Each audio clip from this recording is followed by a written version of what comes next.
Welcome into University of Hoops, presented by Hudl, the show that gives you an inside look at the people making everything happen on your favorite basketball team.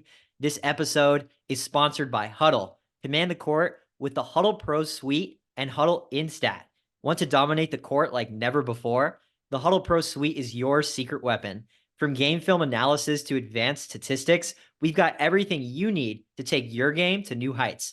Plus, with Hudl Instat for basketball, you'll have access to in-depth insights that give you a competitive edge. Don't settle for mediocrity. Upgrade to the premier basketball resource today. Visit huddle.com/University of Hoops to get started. That's huddle.com/University of Hoops. And with that, we are very excited to welcome our guest for today. He's from Iowa State University. He's an assistant coach. His name is Nate Schmidt. Coach Schmidt, welcome to the show, man. Thank you so much for joining. No, I appreciate you guys having me on. Yeah, absolutely excited to get into it and to add you to our list of our growing list of University of Hoops networkers and alums as we continue to grow this and talk to more people. Let's get right into it.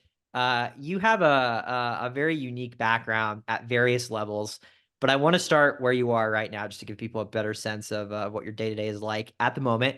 What does the last month look like for you? And just be as honest with me as you can, if you don't mind, about just the transfer portal. It's completely changed. College basketball and of course NIL is another part of this that weaves into the transfer portal. Just as an assistant coach at a D1 school, what's that like once the season ends and then you have to go into all of this in addition to all your normal recruitment that you would have previously done?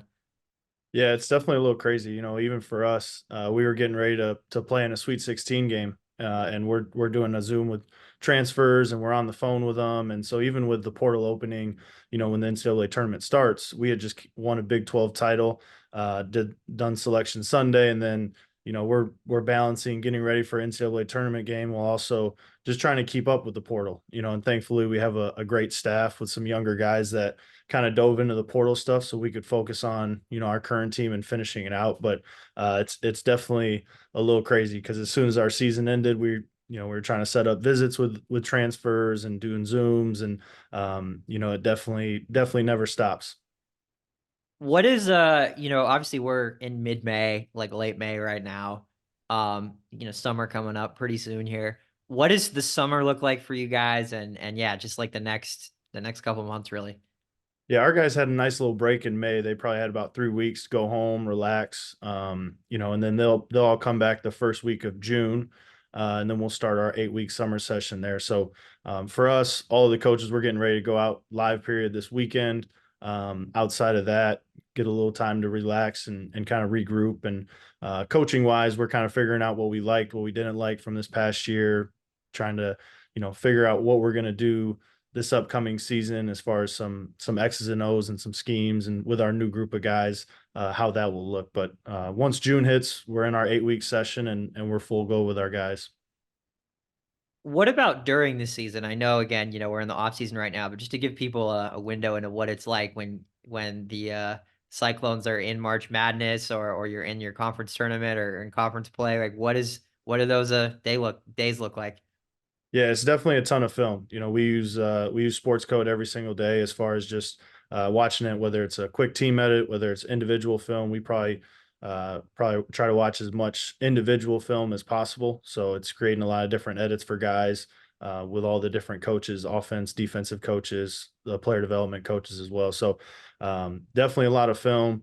And then obviously it's just preparing for the next game, reviewing opponents, figuring out what we need to do better, how we can keep getting better. So a lot of it has to do with, the film aspect of it and definitely utilizing that. Last season, you guys had a top 5 defensive rating in pretty much every category. I'm wondering, a lot is made, like I'll think about like the Miami Heat in the NBA, for example. Any good college defensive team, including you guys that you want to bring into it. There seems to be kind of like an attitude or a certain philosophy that a coaching staff infuses in their guys to get that kind of buy-in for a whole season. Take us through in the basketball lens, like what did you guys do to implement that with last year's group, and how do you think they took that and were able to be successful with it? Yeah, I think it definitely starts up top with Coach TJ, holding our guys accountable, There's a toughness that we try to bring every single day defensively. Ball pressure is one of our keys defensively. So just focusing and keeping it really simple for our guys, whether it's, dictating the ball pressure, and then all of our defensive rotations, but just trying to keep it as simple as possible and then holding them highly accountable to it. And I think that's one thing that, our staff's kind of broken up like a football staff. So Coach Green and Coach Blunt focus on the defense, and then myself and Coach Crawford focus on the offense. And Coach TJ is the CEO of it all and holds everyone accountable. So defensively, I think we do a great job of keeping it really simple, but demanding it every single day from our guys, of really pressuring the ball and getting after it and making people uncomfortable defensively. Transitioning to the offensive side, in addition to your defense that was really good last season, you guys were also in the bottom quarter of 3-point attempts per game in the NCAA. And just to remind the audience, of course, the college game is much different than the NBA game. And I tend to interpret that in terms of your 3-point attempts is kind of like the fact that you guys are taking good shots. You're not necessarily forcing anything. Would you mind taking through our listeners that haven't been part of that process of helping recruit players and set team goals? When you guys you're a really good defensive team that also is playing smart, efficient basketball on the offensive end, how do you and the coaching staff kind of implement that, season by season, and also when you're recruiting guys to make sure you're going to get guys in that aren't gonna, that are gonna fit your system that you're playing in? Yeah, no, definitely. And I think we try to take all summer and really get to know our guys. I think that's the one benefit. Coach TJ, it's not like he's been coaching for 40 years and he has some, huge in-depth playbook and he says the players need to fit my system. We have the autonomy to change it every single year. And I think what we try to do when we get guys here in the summertime is get them here and figure out what their strengths are offensively, and then figure out how we can piece it all together. And again, our core beliefs every single year, as far as not turning the ball over, being tough, being physical offensively, and then keeping the ball on the move and trying to get great shots. Those beliefs will never change year to year. The plays we run, the actions we run, putting guys in different spots will definitely change. But part of it is just getting guys that have a good basketball IQ and understanding of the game, and trying to find guys that are unselfish. I think we look at that holistically, more self-aware, unselfish guys that are about all the right stuff and about winning, from not just the offensive, but a overall program standpoint of guys that we recruit. Yeah, absolutely, coach. Appreciate the insight there. Now, kind of transitioning into yourself and your journey. Take us back to the beginning. How did you get into basketball in the first place? I know that you spent some time with Nate Oates, of course, who's now doing amazing things at Alabama. Just take us through, how you got into the game and what your journey's been like to get to the point that you are now. So my freshman year was playing Division III at Denison University, and we had a nice long kind of 4 week break around Christmas time. Division III is a little different than Division I. You kind of get a couple breaks throughout the year. So I started emailing high school coaches back in Detroit. I'm from Ann Arbor. Emailed some coaches around the area, and was just reaching out and saying, hey, I want to coach in the long run, would love to stop by a practice, would love to come watch a workout if possible. So I went to a couple different practices, went to Coach Oates's practice over at Romulus, and I absolutely loved it. I fell in love with it right away. I loved how he ran things. I loved what they were all about as a program and as a coaching staff. So I kept going. That whole week. I actually drove up to Lansing. They had a scrimmage. I think it was the day or two before Christmas. So I drove all the way up there, watched their scrimmage, and then came back in the spring and started to watch another workout, like a postseason workout in the spring. And he said, what are you doing sitting over there? Like, jump in, help us with this workout. Like, put some basketball shorts on. Like, let's go. Like, stop.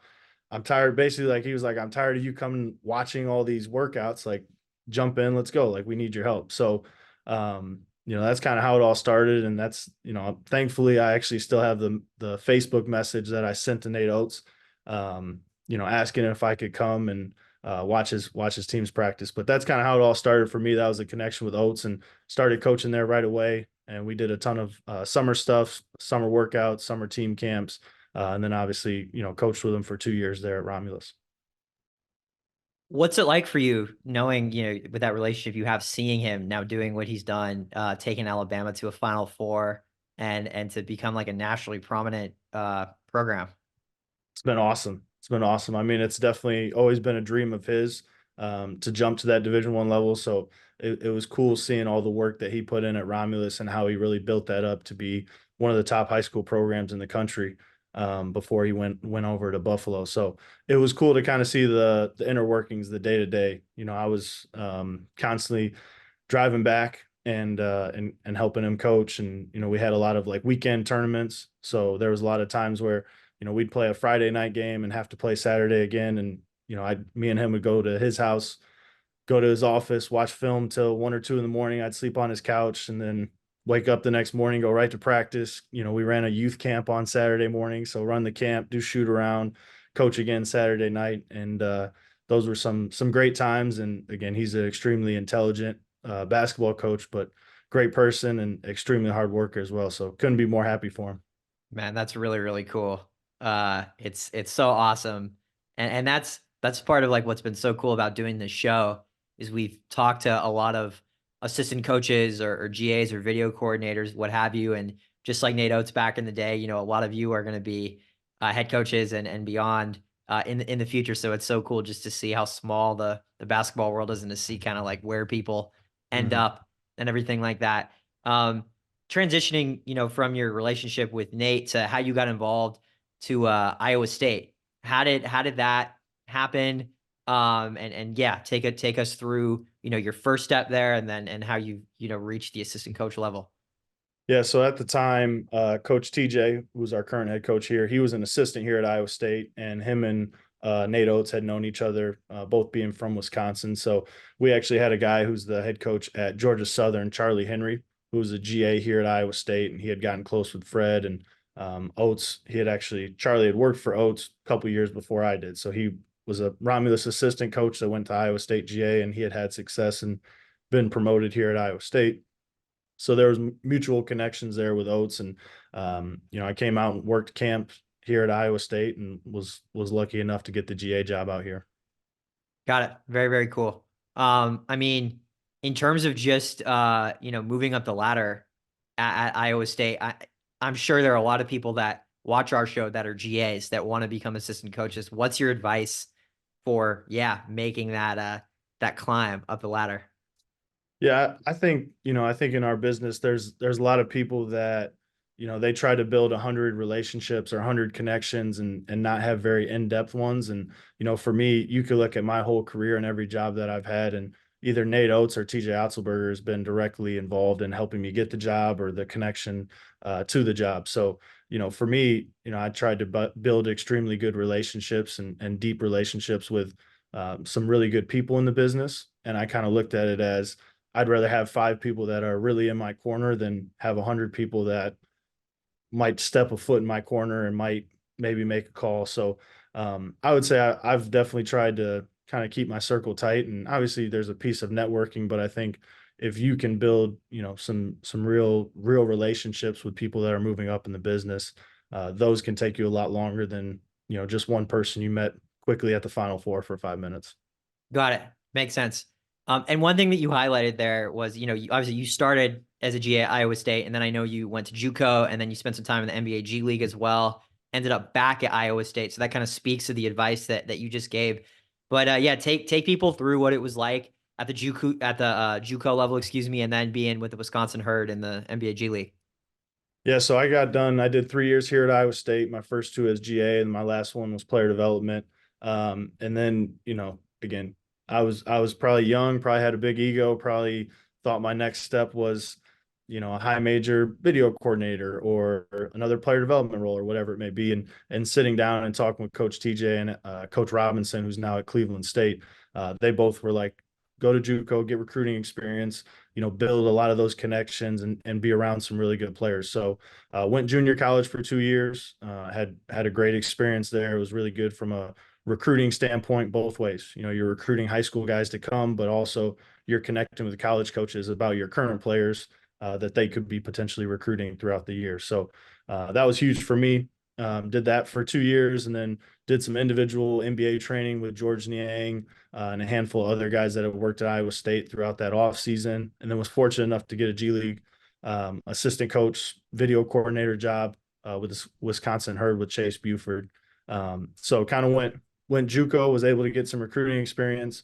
From there, kind of wanted to get back to a little more of the player development. I think that's for me, that's kind of how I got into this. I started doing training at a young age, and that's something that Coach Oates was really focused on from his high school program. So I've always kind of had a player development background and being on the court and getting guys better. So loved my time in the G League for that, and then had the opportunity to get back with Coach TJ at UNLV for a year, and then was fortunate enough to kind of have it come full circle and come back to Iowa State when he got the head job here.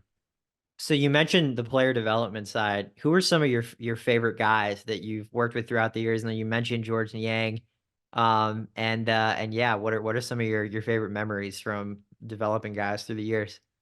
Yeah, I think when you think about it, I worked with a great group of guys. When I was a GA here, Monte Morris, Matt Thomas, Naz Mitrou-Long, Deontay Burton, Jameel McKay, George Niang, obviously, Abdul Nader. I would just say all the early mornings and late nights and just how much work that those guys put into, trying to reach their dreams. I think that was the coolest piece for me, that it wasn't always about what we were doing on the court, but it was about, myself trying to be there, support them, believe in them, help them, you know, reach their goals and their dreams in their basketball career. So probably just all the 11 o'clock at night workouts, the 5 a.m. workouts, all the early mornings and the late nights with all those guys throughout the years. Got it. Super cool. In terms of more kind of going more back to the advice topic, you talked about your relationship that you've had and how Coach TJ and Nate Oates have helped you, really in every opportunity you've had. I'm curious, and I think a lot of people would be curious watching this. What's a special piece of advice that you could call back on that you think might be helpful that one of those two guys have given you? Yeah, both of them told me this, and Oates told me this after a year working with him because I told him, I want to coach high school and then I want to be a graduate assistant. And I'm from Michigan. If you would have asked me how my basketball career went as a 19-year-old after 1 year at Romulus coaching, I would have said I'm going to work at Michigan or Michigan State or Ohio State or somewhere in Michigan or Ohio. And I think I was just very small-minded at the time. But advice that both of them had for me was just be ready and open and willing to take any job. If you really want to be in college basketball, it could be a job in Florida, it could be a job in Vegas, it could be a job anywhere across the country. But if it's a good job that will help you take the next step in your career, be open and willing to it. I think I talked to a lot of guys throughout that are, I only want to work in the Midwest, or I only want to work here. And I think when you're just getting into the business, you kind of got to be open to everything.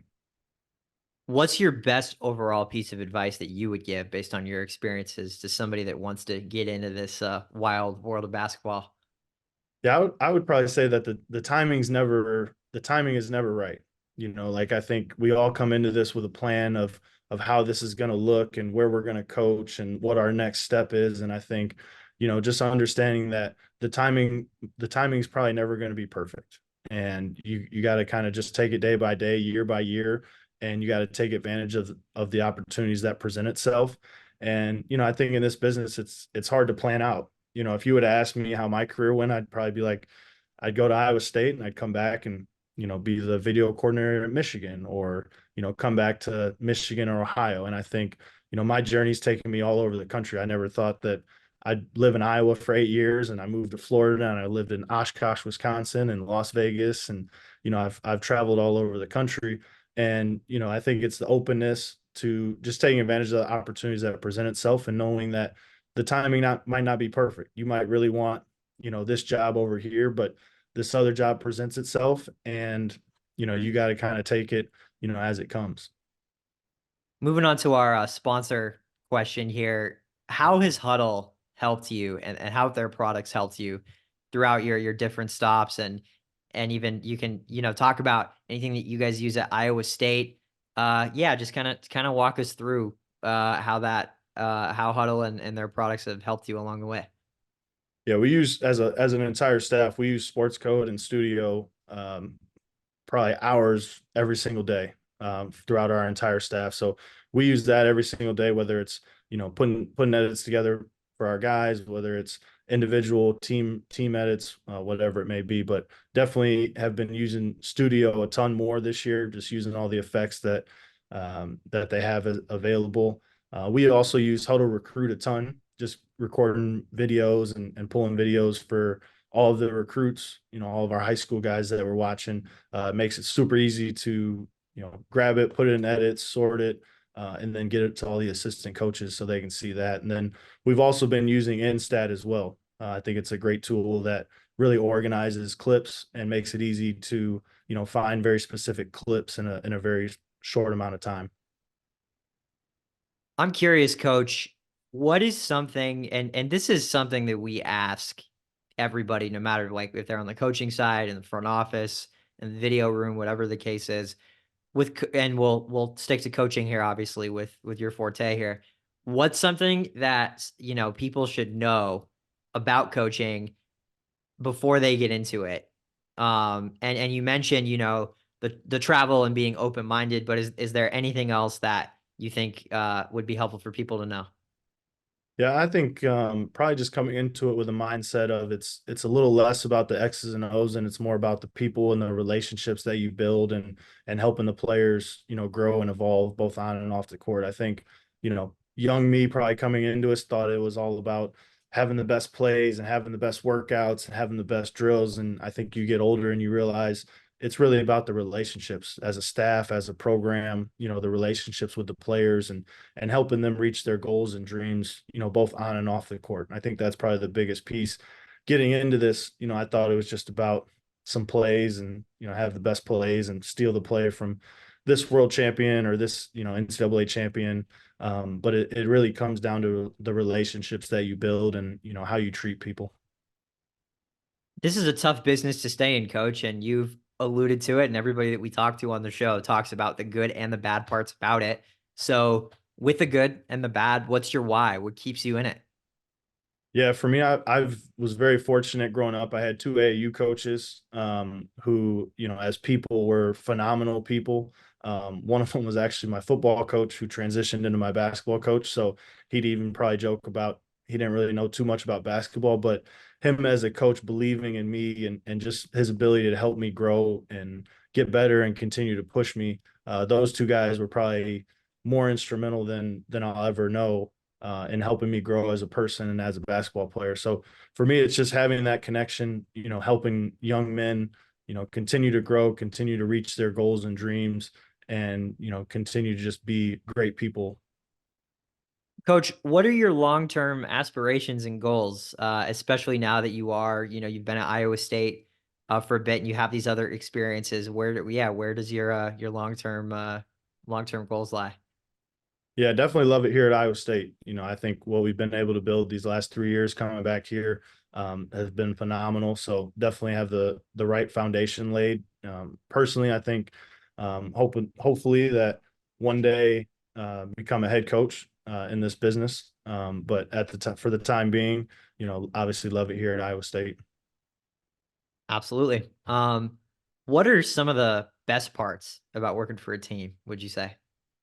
I just think the camaraderie, within the staff, I think we have a great staff chemistry, and I've been on different staffs that maybe the chemistry isn't quite high, and there's guys that are, butting heads constantly. But I just think the ability to come in and have a shared goal and a shared vision with a group of people, both players and coaches, and be able to work extremely hard at it and do something together, through the ups and through the downs. Coach, if you don't mind, for anybody that's out there watching that wants to contact you or send you an email, would you mind letting the people know where they can find you? Yeah, so my email is Schmidt, SCHMIDT, in at IA, and then state spelled out at edu. Sweet. And the last thing I'll ask you, Coach, before we get out of here is if you weren't, and this is kind of, just like a fun bonus question, but if you weren't working in basketball, what would you be doing? Yeah, so my family has an antique shop. They've had it for over 100 years, back in Michigan. So my dad, uncle, and brother help run that right now. So that was always the backup plan if this ever failed. Thankfully, it hasn't failed yet. So, but would definitely be working in antiques, selling antiques, helping with auctions as well. Coach Nate Schmidt from Iowa State. Thank you so much for joining the show, Coach. Appreciate you guys. Yep, absolutely. And thank you for watching and listening to our viewers. This is University of Hoops, the show that's taking you behind the scenes of your favorite basketball team each and every week with interviews presented by Hudl. I'm Blake Atwell. Thanks for tuning in, and we will see you with another interview next week.